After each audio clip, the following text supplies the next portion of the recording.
Hello. Stop it.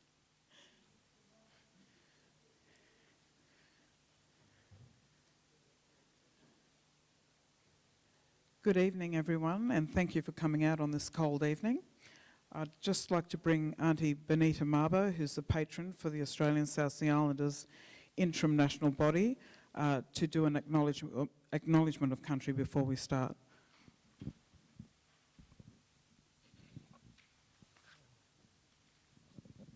Thank you.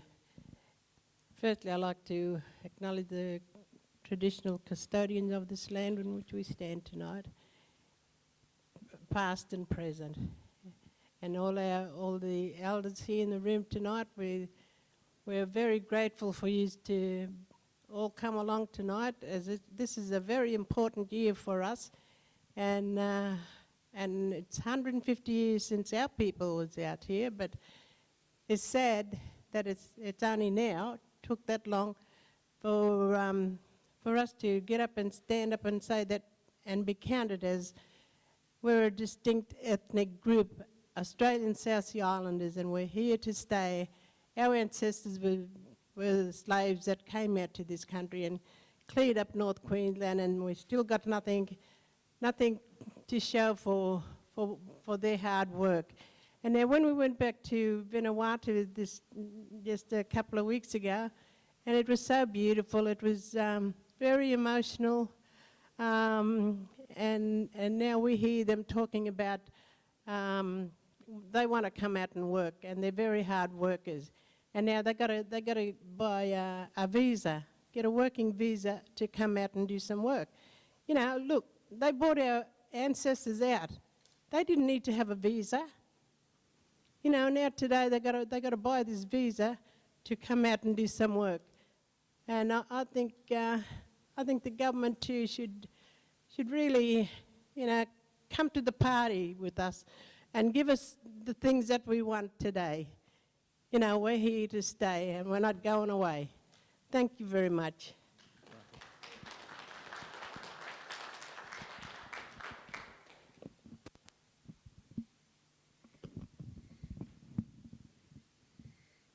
Thank you. Thanks, Auntie Benita. I'd also like to start by acknowledging the traditional owners of the land on which we meet today and elders past and present. I'd also like to acknowledge our South Sea Islander forefathers and elders past and present. Thank you to the Sydney University, Sydney Ideas and the Australian Association for Pacific Studies for supporting the recognition of 150 years of our South Sea Islander forefathers. The staff involved in the coordinating at the Macleay Museum, in particular Matt Pohl, the Indigenous Curator for Macleay Museum, and Senior Curator Jude Phillips. Of course, there's many other people that have, the media people, of course, Meredith, that have supported in pulling this together. It's a great opportunity to be here tonight.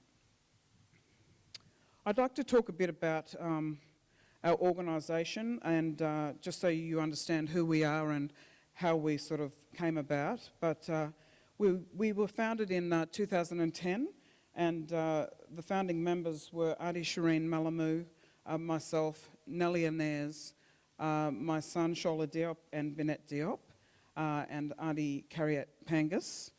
And we registered in 2010 in realising that it was necessary to have a lobby group in Sydney to assist with setting up a community development organisation, given that the call for recognition has laid dormant for 20 odd years.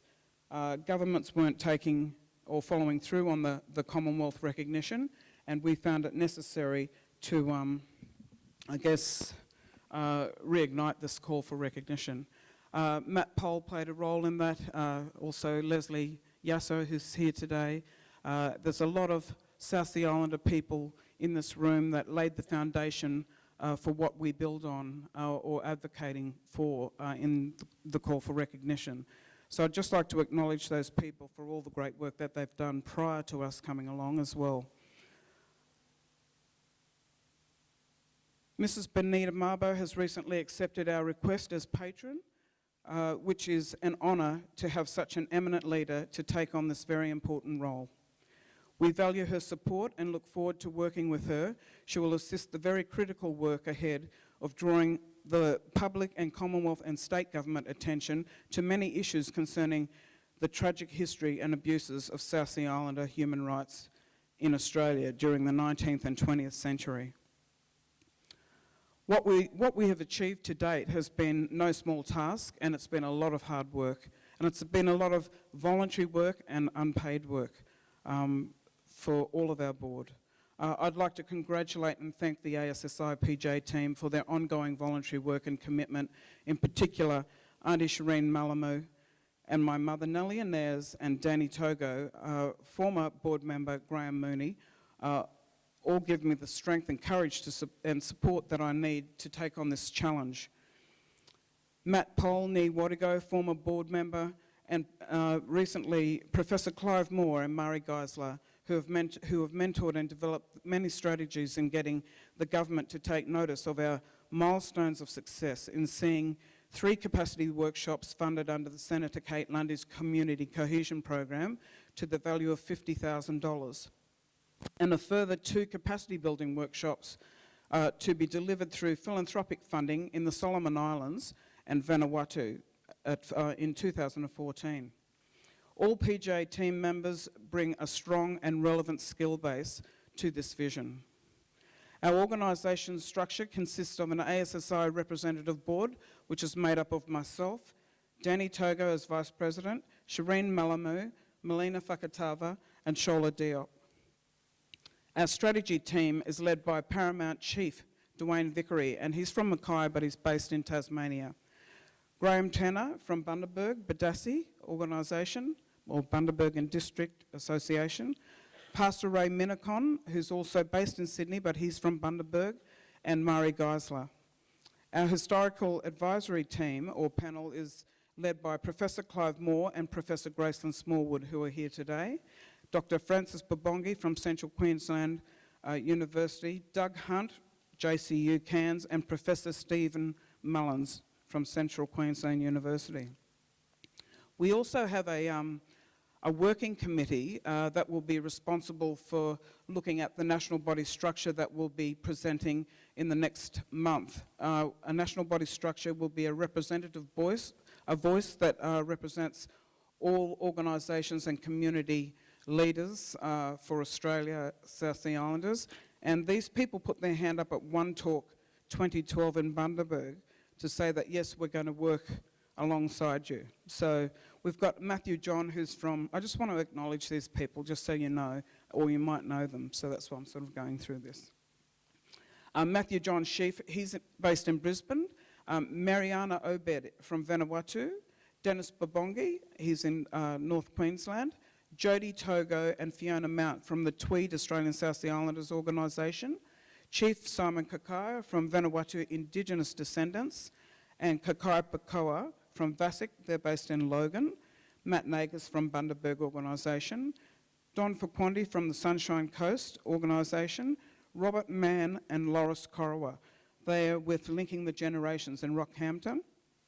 And Marcia Eves, who's from Macleay, and she's here today. She's flown in especially. I see the ASSI PJ as an effective lobby group that has seized opportunity, which has seen success in securing meetings with state and Commonwealth governments, as well as educating them on the history of Australian South Sea Islanders. We've spoken to a number of ministers and senators that have listened and embraced bringing their history of Australian South Sea Islanders up to scratch. And most recently, we've secured New South Wales recognition through a debate by Alex Greenwich, who's here today, member for Sydney, and we'd just like to thank him very much for all the hard work and working with us consistently over the last few months. Thank you very much. So that debate was had on the 15th of August in New South Wales Parliament, and it saw meaningful debate and seven odd ministers speak on behalf of our community and speak with such empathy and consideration. And it was a unanimous vote by all parties, so it was a wonderful, wonderful day for us during this 150th year. But I won't waffle on because, you know, got to keep it casual. So I just wanted to introduce our panel tonight and thank them all for giving up their time. First of all, we'll start with Alex Greenwich, the member for Sydney. Thank you for being here, and he'll be speaking on, I guess, the debate that went on and just enlightening people to the commitment that's behind it. Jeff McMullen, former journalist and activist, dare I say. But thank you for being here and giving up your time as well. Auntie Shireen Malamu, who's just an amazing lady that's achieved so much and inspires me every day. Thank you for being here, Auntie Shireen. And Gracelyn Smallwood, another amazing lady, Professor Gracelyn Smallwood, and also Professor Clive Moore, who's just been phenomenal in supporting us in getting the historical aspect of this fantastic history that we have. But and thank you for your your commitment and dealing with a lot of criticism, and we're here to debate more of that tonight. So I guess we'll start off with, I'm losing track of everything. Professor Clive Moore. Did you want to stand or?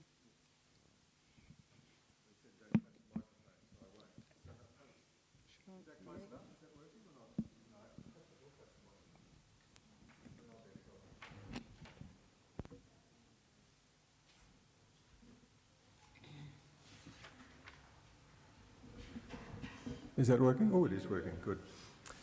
Good evening. I'm delighted to be here because I've had a very long-term commitment to the history of Australian South Sea Islanders, and really that's been since the 1970s, even though as a historian I've wandered off and done other things at times. This 150th anniversary I could hardly walk away from, because it is a time for the South Sea people to come together and re-put a case to all governments and just to remind the Australian people that they are, as was said by our patron, that they're here, we're here and we're not going away.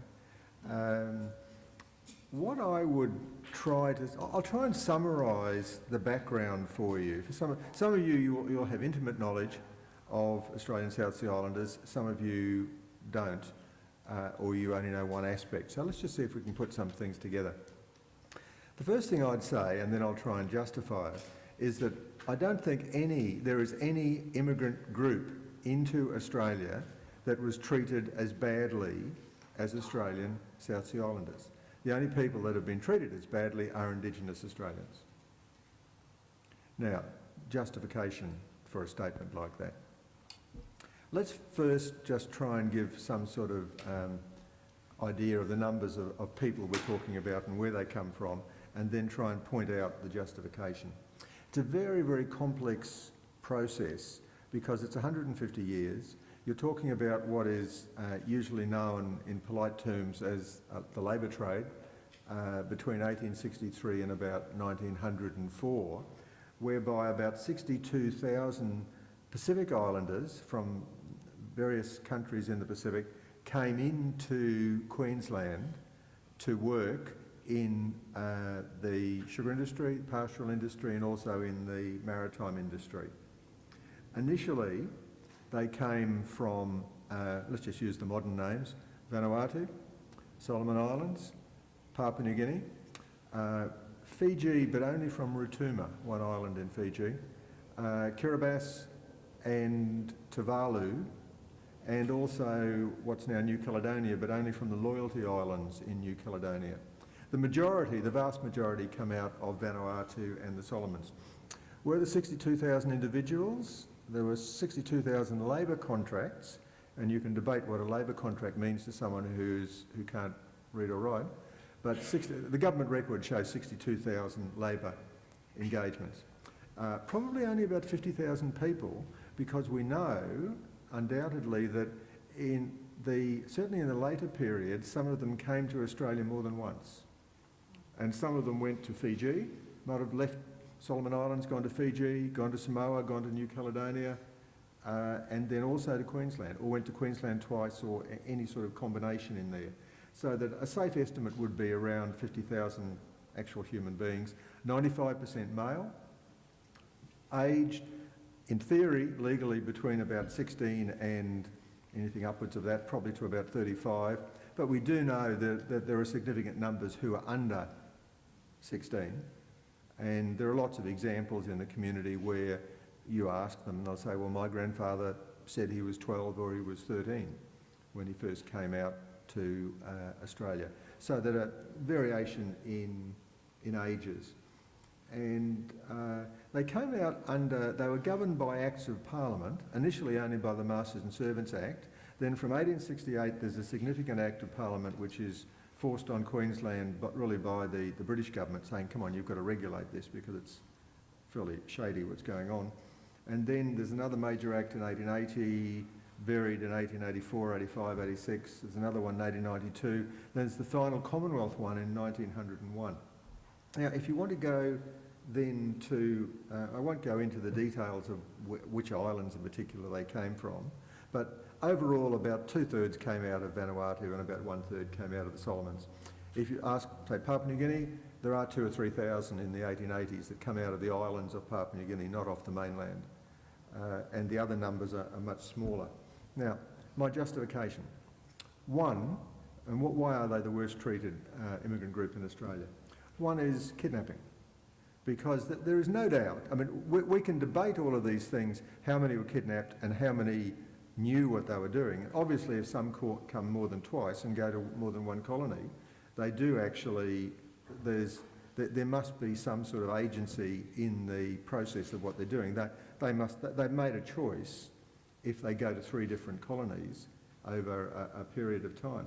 But even the most conservative historians would say 10 to 15% would have to be kidnapped by the definitions of what kidnapping is under the Acts of Parliament. Some of the islanders would say that that's a conservative figure and that the figure would actually be higher than that. What I would say actually happens is that there's in the first 10 years or so of access to any island, there's likely to be a very high degree of illegality.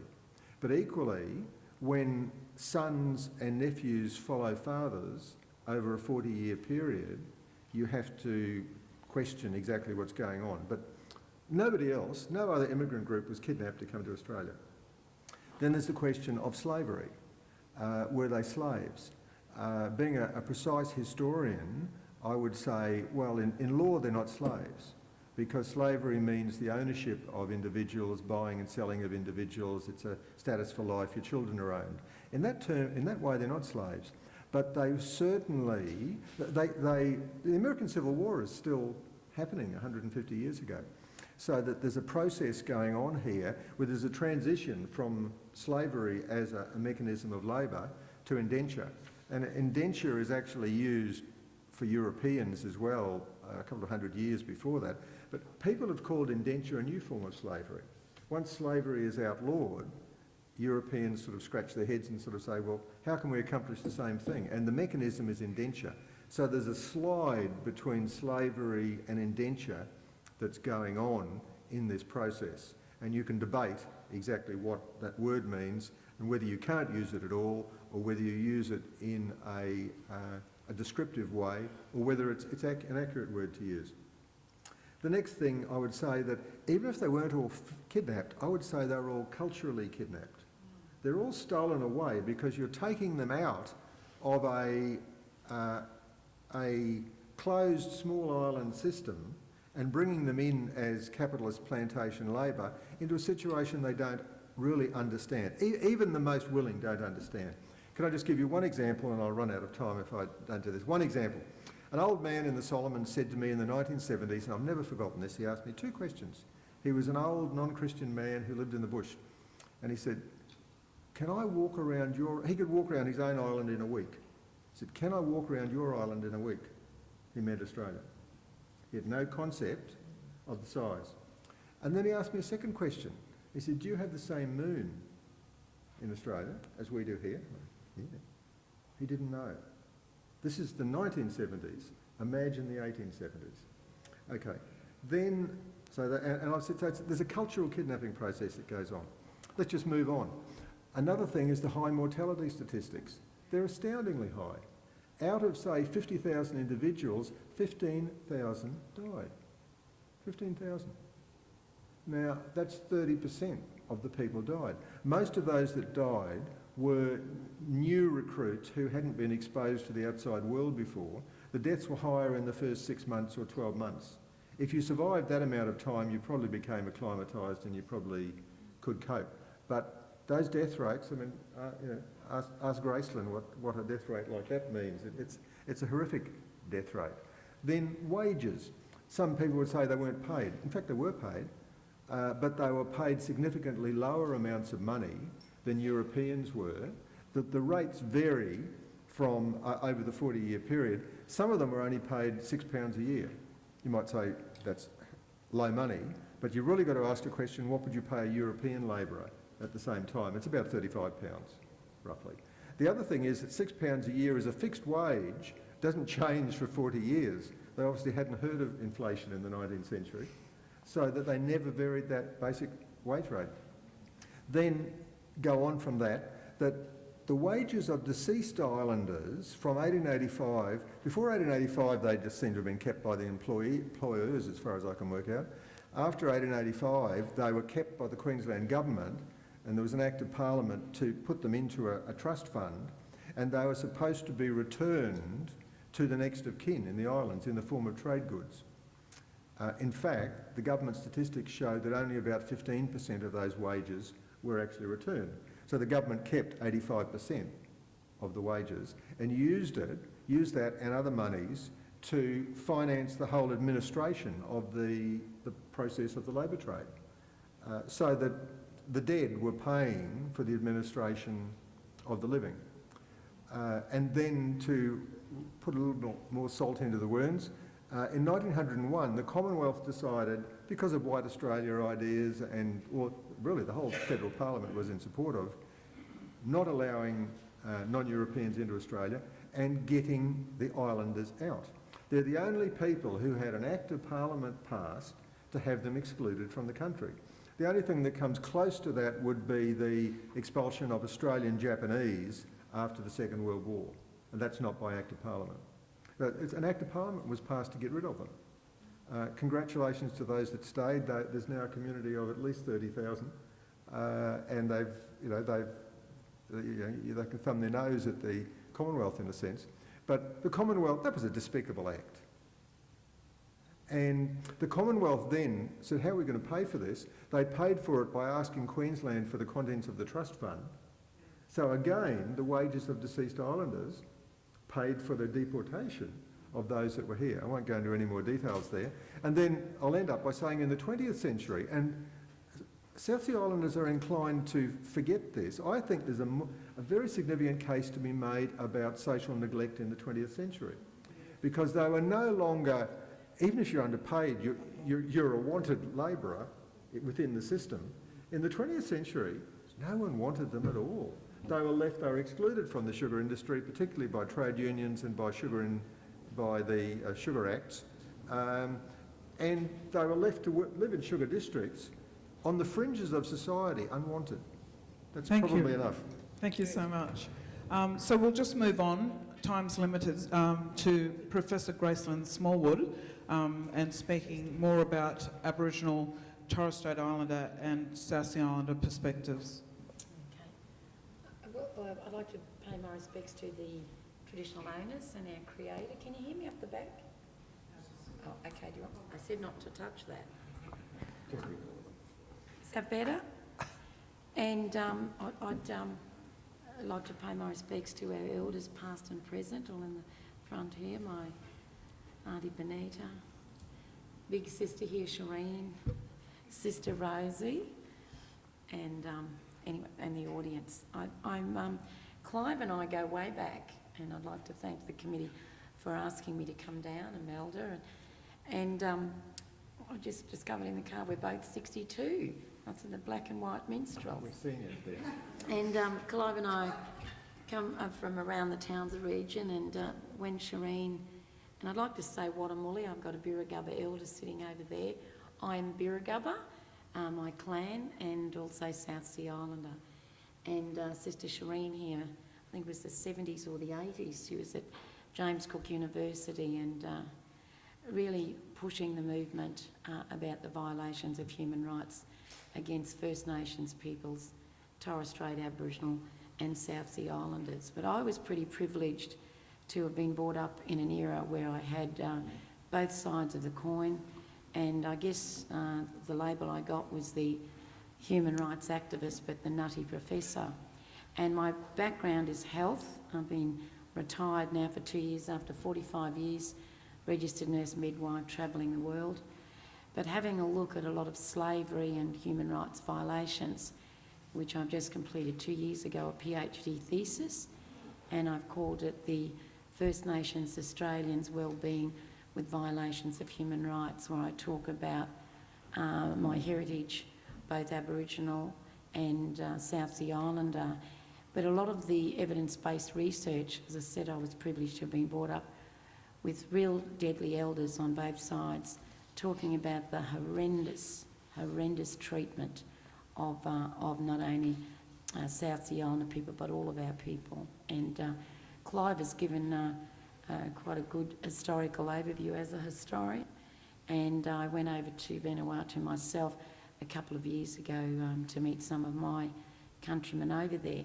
And the difficulty we have in Australian society is that there is that mentality of denial, and that all white immigration policy is still the mindset of many white Australians. And I looked at I think 30 years ago, I won a scholarship to America, New Zealand, Canada, and I really focused a lot when I was teaching at the Cultural Learning Institute at the East West Centre, where many Pacific Islanders students came there, and I was teaching about the slavery of Australia, the hidden country, all the secrets, and they were quite shocked to even know that there were black folks in Australia. And most of the students, I said, you all look like my countrymen. And when I showed them photographs of both the Aboriginal, Torres Strait and South Sea side, they were rather shocked about the stories of the slavery. But Christianity has actually played a major role in suppressing a lot of information of our elders that have taken a lot of their stories to their graves, and I'm very grateful for some that were game enough to talk about it. And I guess in Townsville, as Clive and Shireen would tell you where we hail from, the town is named after the infamous Robert Towns, one of the greatest blackbirders. And then they put a monument up in Townsville.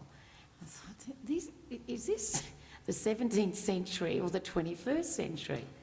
And then we have a university named after Captain James Cook, and a very large black population there. And so I guess my writings was a daily diary for 50 years, and pull that together with a PhD, and hopefully my biography will be out soon before I cross over. And I say that when I tell students, I'm 62, but my life expectancy is 52. We're talking about closing the gap. But if we got rid of racism, we'd start to be able to heal. This is the only country in the world that is denying the rights of First Nations Australians as well as our South Sea Islander people. And as Clive said, they had legislation that actually, wanted to send, after using our mob as the slaves to make the sugar industry what it was, then the all-white immigration policy, see, they thought they'd kill us all off by the poisoning of our water holes, and then white Australia jumped up and down when Vincent Lingiari wanted some equal rights, when a number of our South Pacific Islanders, my grandmother, South Sea Islander, some of them found it very hard to want to go back to the islands, and that was that legislation of the all-white immigration policy. But my position here, purely as an elderly advisor, is Why shouldn't the South Sea Islander people have recognition and reparation? And we're still fighting for First Nations Australians, and I've got 10 minutes to talk to you about 150 years of slavery, but if you start me on the deaths in custody, the National Aboriginal Health Strategy, the intervention and AMP, I was talking to a group of non-Indigenous students yesterday who asked me about, oh, well, you know, people are saying the intervention and alcohol management plans are really good. We have to take the grog off your mob. I just thought, are these going to be our leaders of tomorrow? Talking to me, this old girl like this? I said, well, there's been a massive prohibition of alcohol and drugs has never worked anywhere in the world. My people are suffering diseases that third world countries have eradicated. We have an infant mortality rate that used to be 6 times higher than white Australians, now it's 3 times higher. Adults are dying 20 years before white Australians, and we're 2.5% of the national population. And we have a wealthy country that is pressing through legislation, interventions and alcohol management plans and not wanting to give reparation to the issue of slavery. And I said, it's like we've just woken up in the 17th century and we're fighting for what is basically our rights. It's not about money, it's about recognition of the horrendous genocide and slavery that has gone on in this country for 230 years, but 150 against our South Pacific Islander countrymen. And so I guess if we had a Bill of Rights and a treaty, because they had to suspend the Racial Discrimination Act to implement the alcohol management plans and intervention, and to give basic cards, it's just unbelievable. And I've only been speaking out for 45 years, and I wrote in my PhD about the poisoning of the waterholes, which was legal. You could shoot our people, you know, whether they were South Sea Islander or Aboriginal or Torres Strait Islander, line our live little babies up and kick their heads off and cut the ears off of our adults, cut the penises off our men. And today, they actually still have that all-white immigration mentality that all of our black men are violent pedophiles. And as recent as 2 days ago, a 65-year-old white male went down to the park where our Indigenous itinerants were drinking alcohol and gave them soft drink cans and alcohol bottles and said, "This is my gift to you." And it was chemical poisonings, rat poisoning, that was placed in those containers. And I thought, isn't the irony of this? My PhD is getting published and I talked about slavery, not just slavery, genocide and the poisoning of our waterholes. So this country has a long way to go in terms of giving us basic human rights. First of all, they want to exterminate us all, then bring the all-white immigration policy. And as I say very clearly that Christianity has played a major role in suppressing all the slavery and genocide stories. And it's only since we've all started to speak out and come together as one, the stories, there's so much of the history has been taken to our elders' graves. So I'm here to basically support the committee, which I thank them very much. Most of you know who I am. I'm very much an advocate against all violations of human rights and was quite outspoken against the death in custody on Palm Island. But also we have a national Aboriginal health strategy, the Royal Commission into Aboriginal deaths in custody, where very few of those recommendations have been implemented. But if we combated racism, things would start to flow into place. No other colonised country in the world is tolerating what South Sea Islander people are tolerating, what Aboriginal Australians, or First Nation countrymen and Torres Strait Islanders are tolerating. Now, I'm nearly finished, Sister Melda. In 1967, I'm thinking I'm still at the university, 1967, when that referendum occurred, the 2% that didn't vote for us was Townsville and Toowoomba. Is that right, Professor? Because Queensland was built on black slavery. The South Pacific Islanders in the sugarcane industry, the Torres Strait Islanders in the railways, and our Aboriginal countrymen in the stock, in the cattle industry and domestics. And the South African apartheid, a part of it was modelled on the Aboriginal Islander Protection Act. And I went over as a VIP guest to Mr Mandela for a few years, and in 1997, when I went over for Steve Biko's memorial, Mr Mandela clearly said that in my country of South Africa, they're having reconciliation with the truth. In Australia, they're trying to have reconciliation without the truth. And if we don't have the real truth in history, it will be continually returned. And that's what I hope that all Australians, both black and white, will vote for us, and having all of our deadly people up there, like my sister here from the Northern Territory and others, and because the true history of this country has to be made compulsory from kindergarten right through. And I believe we're going to change the face of racism in this country, and all of us can live together in harmony. Watamuli, and God bless you all. Thank you. Thank you, Professor Gracelyn Smallwood. Alex Greenwich now, speaking of recognition and your great achievement, or our great achievement in the last week, New South Wales recognition for Australian South Sea Islanders. Maybe just share a bit about what it meant to you when you first encountered us, and then speak about those recommendations that went forward. Okay, great. I'd also like to start by acknowledging the traditional owners of our land and pay my respects to their elders past and present. New South Wales Parliament rarely comes together in the way that we did last Thursday. It's quite a toxic and divisive environment. But it was certainly not my achievement or my accomplishment. It was yours. It was the Australian South Sea Islanders and the great work that you had done. I want to be honest with everyone. I just got elected last October, and I didn't know about our history regarding to Australian South Sea Islanders.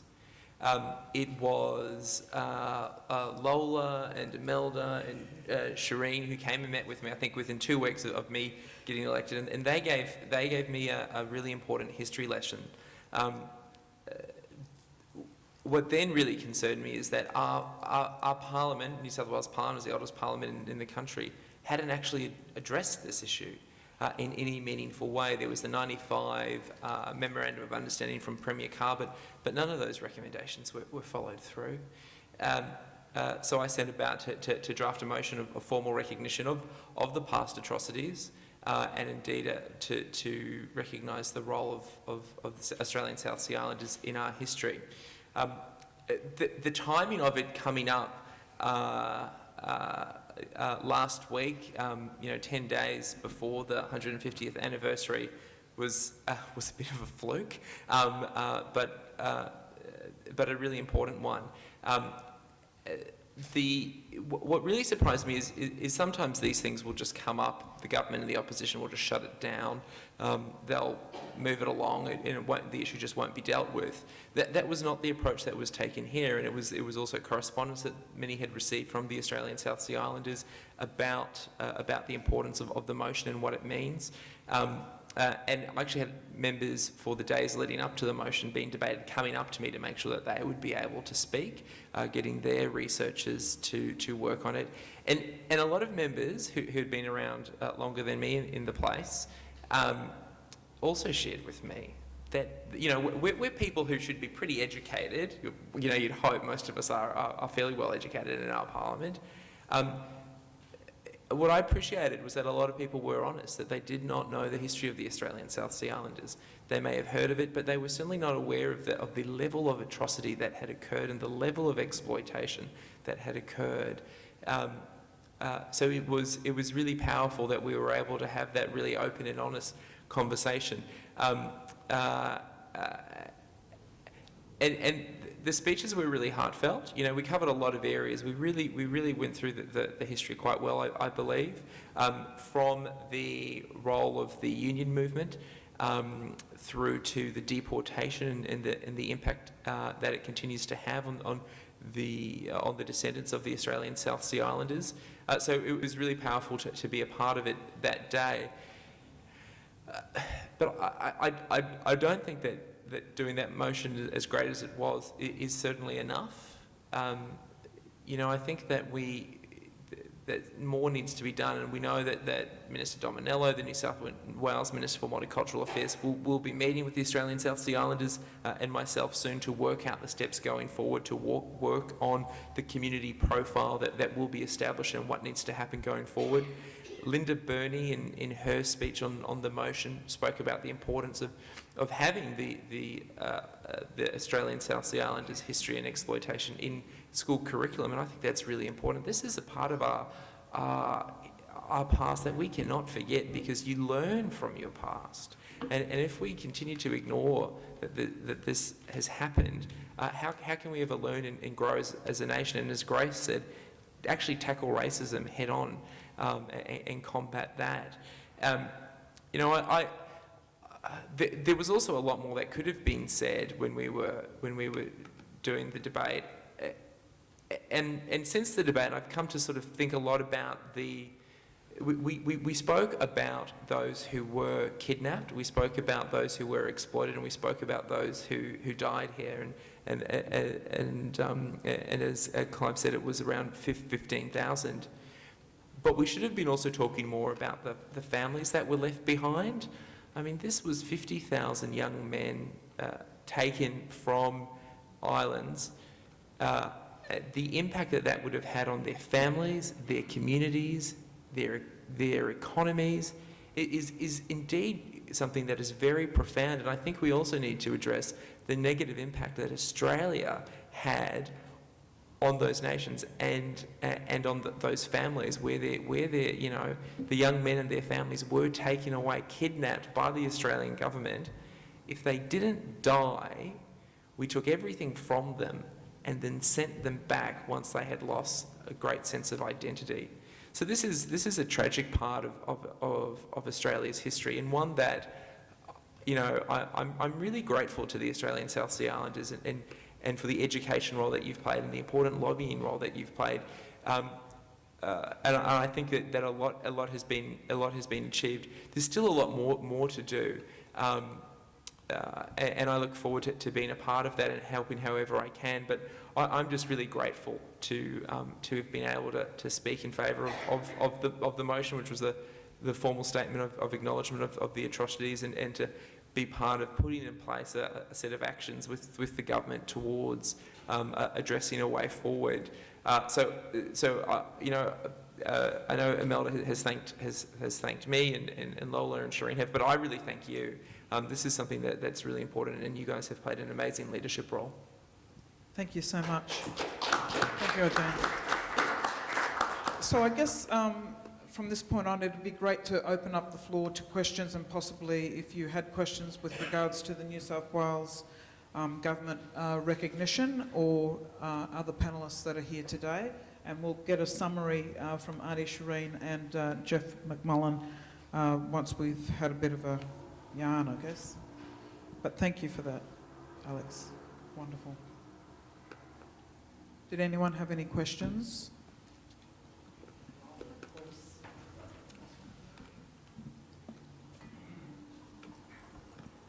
To Clive Moore. Clive, you've done a lot of research and recorded a lot of Australian South Sea Islander families. What happens to those recordings, and will they be available to organisations or just to families? What's being referred to is collections of oral history from South Sea Islanders recorded between about 1975 and 1981. Coming out of James Cook University, there were interviews done mainly by Patricia Mercer and myself, from about Ingham down to, some of them are down as far as Maryborough, mostly Burdekin and the Macleay area. And then there are other interviews that were conducted by Matt Peacock from the ABC for 3 one-hour radio programs, so that almost at exactly the same time. So I consider that as part of the same material. There's about 120 hours of tapes. Now, most of those people that were interviewed have now sadly passed on because they were in their 60s and 70s at that time. Those tapes were done on cassette tapes, and for a long time I used to look at them and wasn't going to play them because I knew they were very fragile. In the mid-1990s, there are 3 sets of these tapes. One at James Cook University, I have a private set, and Patricia Mercer has a private set. Tricia's have never been converted from cassettes, so she's just got cassettes. James Cook University converted those onto CDs a bit earlier in the 1990s. I converted mine in about 1995, 96, so that was a preservation of them. The originals exist, but only a technical expert could use them. Now, the question really is, what's their future?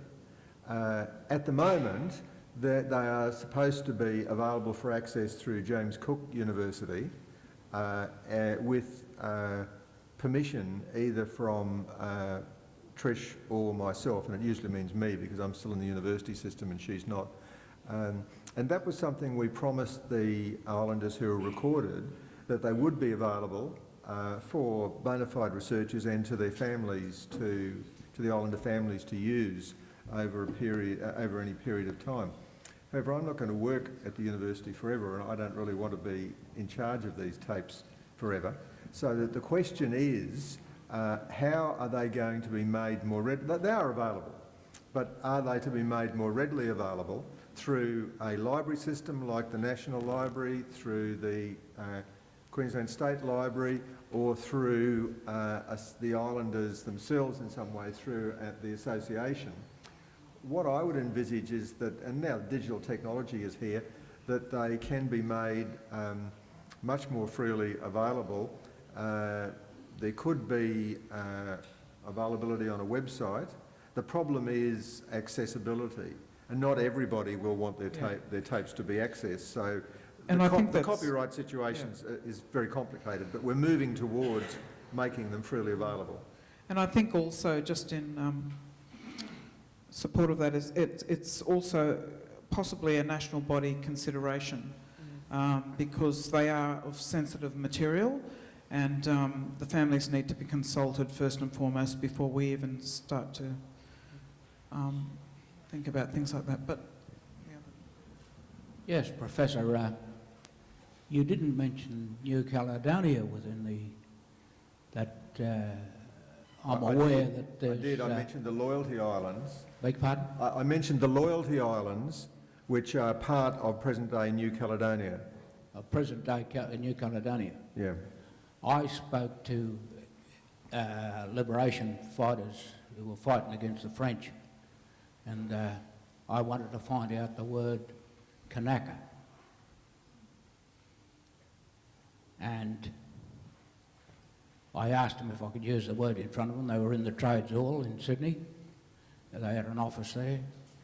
And he explained the word Kanaka to me. It's a Polynesian word, meaning of humankind. Now, when the missionaries went to Vanuatu and the Solomons and New Caledonia, they used this because the word Melanesia reflects an old Greek word which means colour, which is meaning black. So they didn't understand the words, and the French missionaries started to have the backup of the French government in Tahiti and shot down people in those islands to take possessions of them, especially New Caledonia and the Loyalties.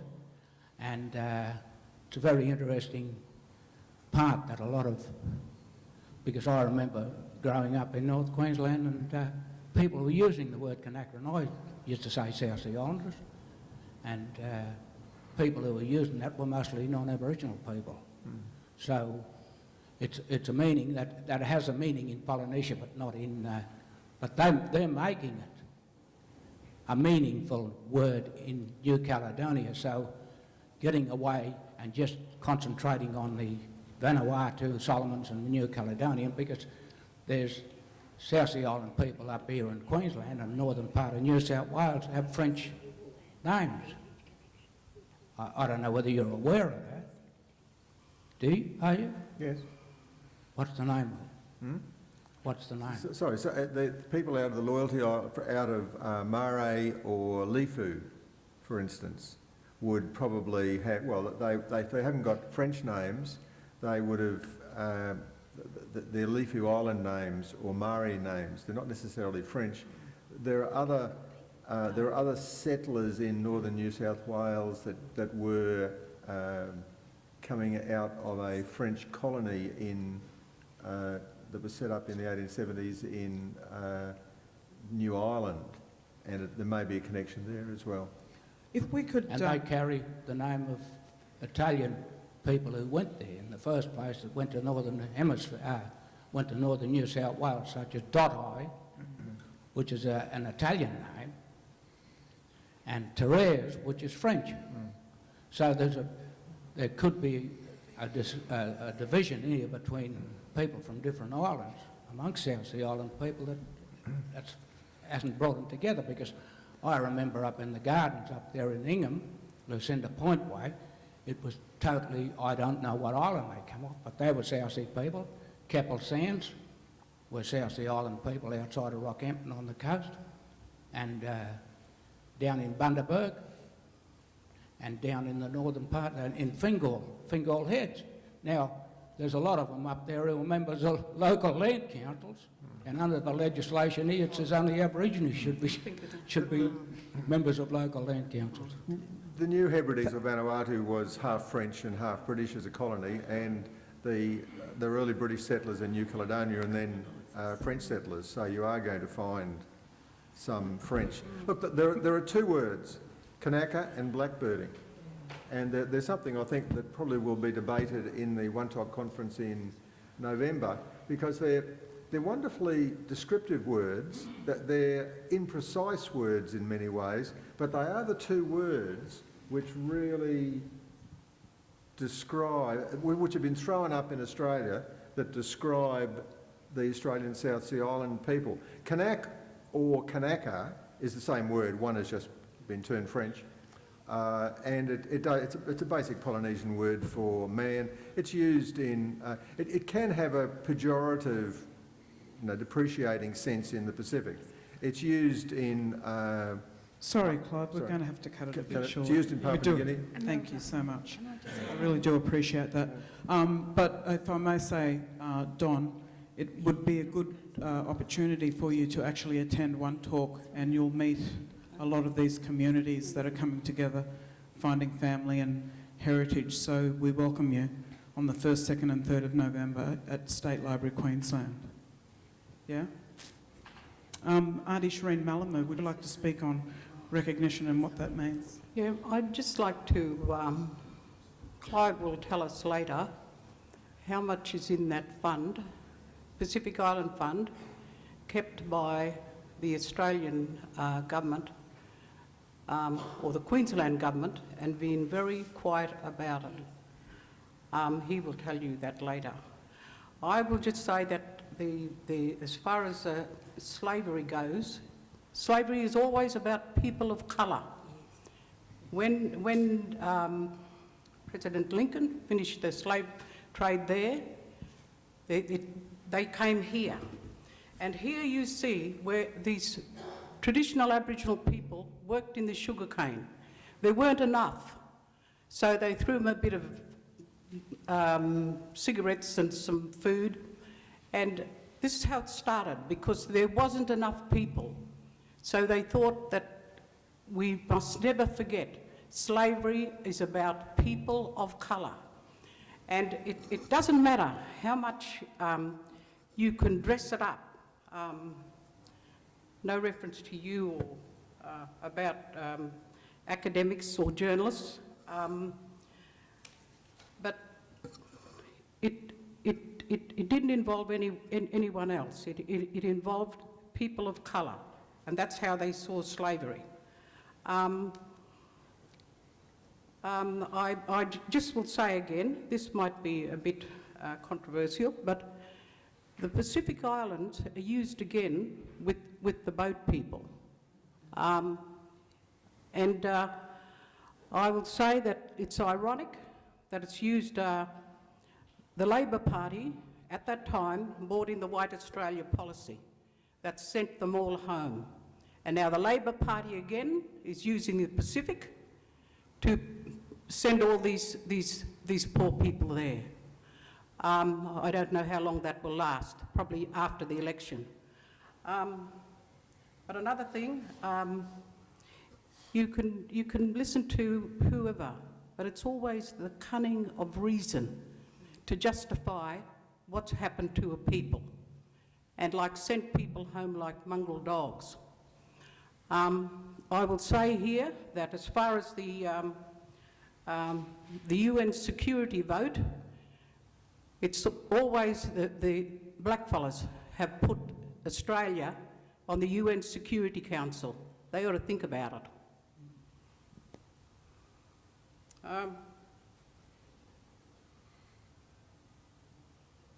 And we always should recognise it. It's all for profit. But there's people at the top, the unknowable people at the top, that profit from this. And we should never forget it. We don't know them, but they're there.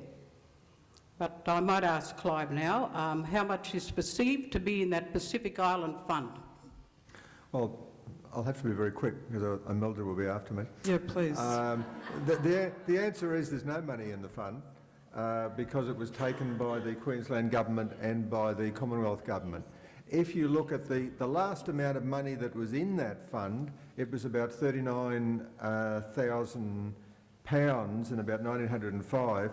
If you equate that through in terms of inflation and compound interest that the government would have had to use to borrow money, that comes to close to $40 million today. It's missing. Thank you, Clive. Professor Gracelyn Smallwood.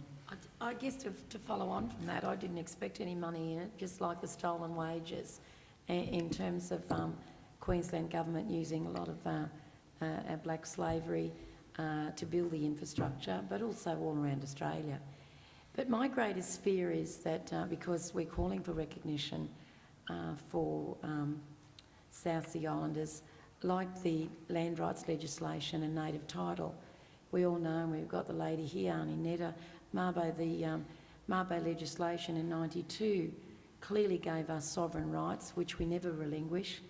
And then when the multinationals spoke with the government, they got quite concerned because we knew that that was a landmark for us on sovereign rights, and all other groups in this country would start to get recognition, not just Aboriginal people, but South Sea and Torres Strait Islanders. So the governments have had a long history of their cunning behaviour, because they then called in the federal parliament to do the 10-point plan, the watering down of the land rights legislation. I called it the 10-point scam. And it was a scam because what that scam did was divided and conquered a lot of our people. And, you know, I've made it very clear to all groups that those old people would turn in their graves when you see this horrendous, racist piece of legislation called the Native Title Act versus land rights, which was our Uncle Koiki Mabo's. And I just hope and I pray that this destruction of this Native Title Act doesn't fizzle over to the South Sea Island people, because once we're all together united, and white Australia will be united with us. So that's my dream, and we just have to take notice that First Nations Australians have been divided and conquered through the watering down of the Land Rights Act, which weakens our recognition, not just as a nation of black people, but also the socially conscious white people. We need them all to get out there to get more non-Indigenous peoples on our side, and that can only be done through the true history. And before we go off to summarise, thank you for being so patient, Jeff. There's a gentleman up the back that had a question. Thank you. My name is Baby. I'm with the Pacifica Society here at the university. My question goes out to Professor Gracelyn and perhaps Jeff. Always I've wanted to ask you a question. How does shining the light on the slavery of South Sea Islanders contribute to current conversations within the social cultural context of Australia in regards to race relations, race discrimination and multiculturalism? Well, I think I can pick up that, brother, there. The transgenerational trauma has not been dealt with from genocide and slavery. But the hidden, you know, John Pilger did a brilliant documentary, The Secret Country. He wrote a book on it. So a lot of the issues that we've discussed tonight has been a secret country. Also, as I said, Christianity played a major role on suppressing, talking about human rights violations, talking about the rape and murders of our people, the Stolen Generation Report. So how does it shine a light? We've got to get to our young people.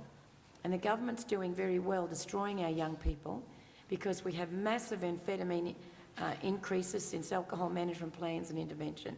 Mass home brews being made, and it's just wiping a lot of our young people out, even though they're saying, is that evidence-based? When you live, eat and breathe in the grassroots, you know that's happening. Our future are our young people. I heard this young lady speak 3 months ago with her grandma, and her story is not just isolated. It's the story of all of our young people, which we need to be feeding to them on the future of this country and the pain and suffering amongst our young people. We have to continue speaking out. If we can change the attitude of one white Australian, we're winning this battle, because we have to change it through government legislation, because the unions are getting weaker, public servants are getting weaker. You can't burn the hand that feeds you. Back in the 60s, when black and white were together in one in unity, governments and capitalism and Christianity has really weakening people to speak out. I chose to give my thesis on my 60th birthday, but I wouldn't recommend it to a younger black Australian because you pay a deadly price. Years ago, we were just against white fellas. We've got some of our own people selling us out and speaking on behalf of us that have lost touch with poverty, genocide and the grassroots peoples. So when you speak out, you've got to make sure all of our children know this is what happened to your countrymen, and we've got to stay strong, and we've got to feed our young people this. This young lady's story just really touched me when I see so much suicide and so much pain and suffering of all of that transgenerational trauma that's happening in this country, but's happened all around the world to mostly people of colour. Then grow up Australia. Did anyone have any other questions? Jeff.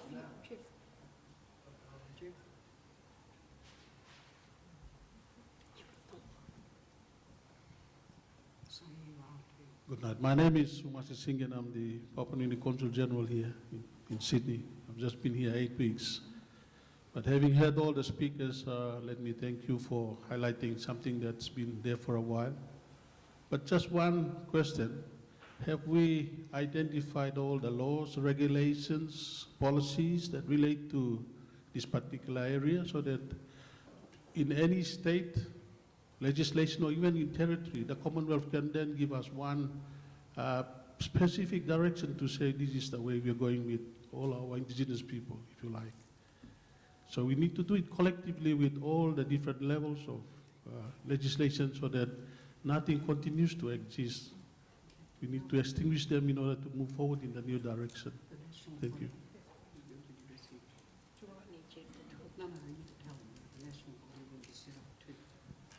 Thanks for the question.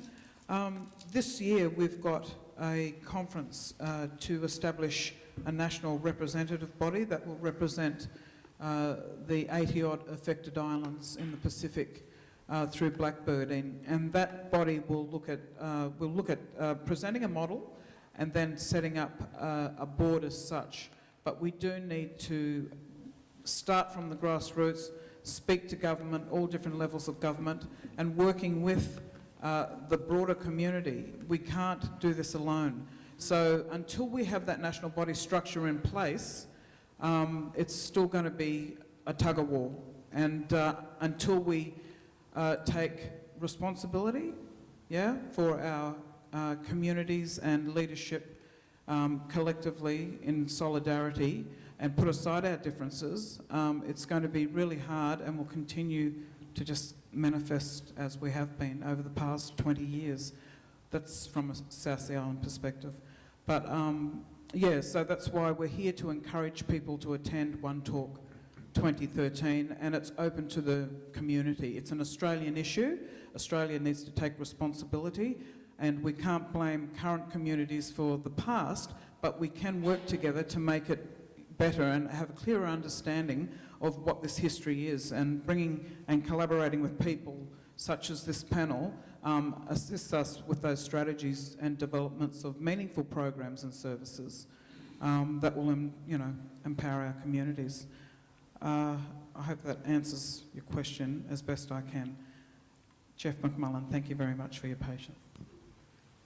Let me reflect on the importance of all of the voices that we've heard here tonight.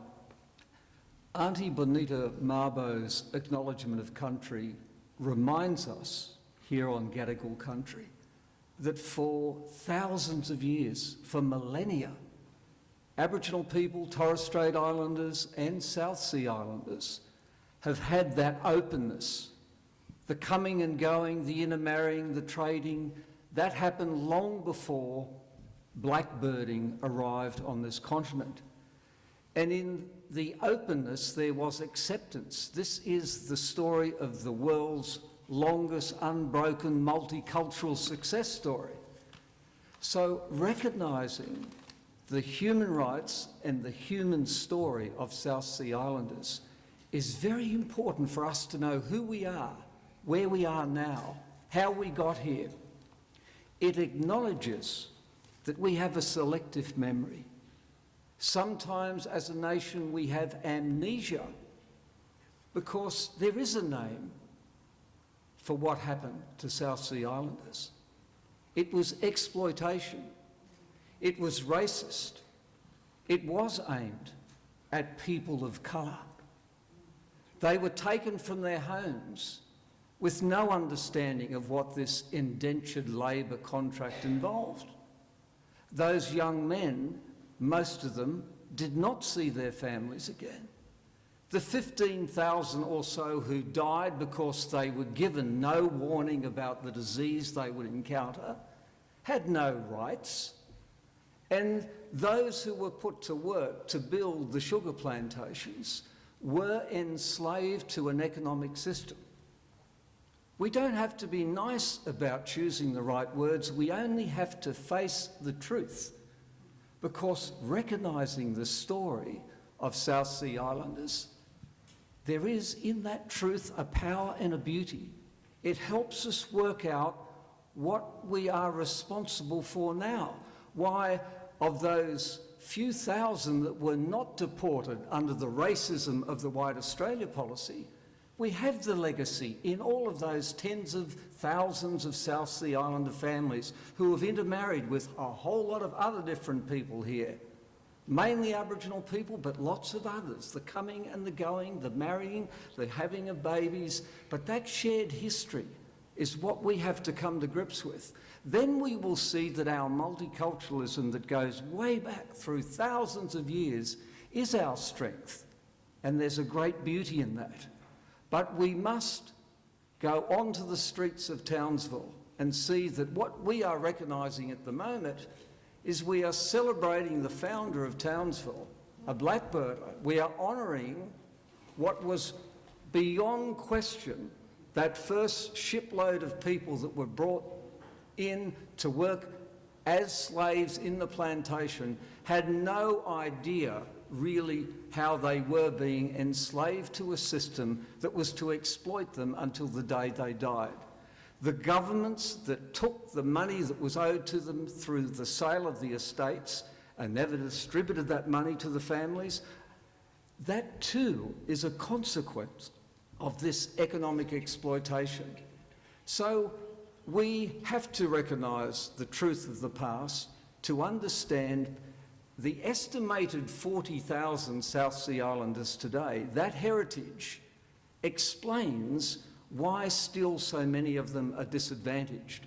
Unless we recognise the truth of our history, We won't know how to listen.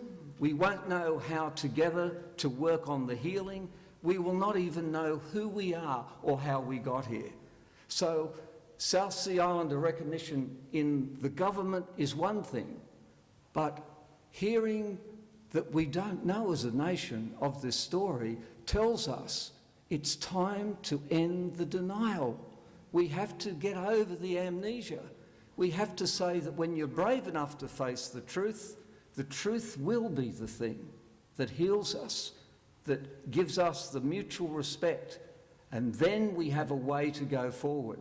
And then we can close that distance down that road to equality, where all of the peoples that make up this great nation will have their place in it, and we will respect one another. Thank you.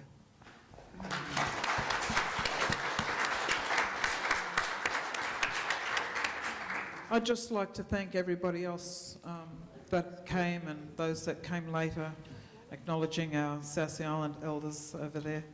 It's great to see you all here tonight, and I really would like to encourage everyone to participate as a part of the One Talk 2013 at the State Library, Queensland on the 1st, 2nd and 3rd of November, because collectively we can come together as a strong national body and work together and create some great programs and services for our communities, and different perspectives as well, you know. It's a new day, it's a new age, and never forgetting the past, of course, but thank you very much.